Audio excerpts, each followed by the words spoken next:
Can you insert a PDF file into Google Slides? Well, it's not possible. If you try to upload a PDF file into your Google Slides presentation, you'll see this error saying that this format is not being supported by the program.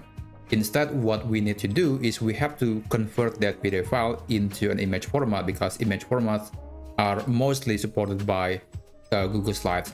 So for example, I have this document that I have created the PDF version, and now I want to convert this into an image. And fortunately, there are so many tools out there that allows you to convert a PDF file into image format.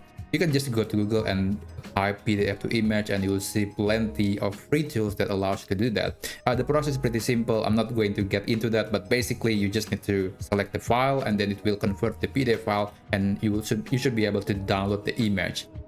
And after that, you can start uploading the image. For example, you remember that I have this PDF file with 2 pages, and I just need to select these 2 images and upload this into my Google Slide presentation. You'll see this is exactly the same file. Let me remove this background picture. And there you go. Now I have a document, a PDF document in my Google Slide presentation. Of course, this is not perfect. This is not in the same way as we have in the traditional PDF file, but I think it is a decent compromise given that Google Slide doesn't allow you to upload a normal PDF file. So yeah, that's the alternative that we can try to upload a PDF file to Google Slides.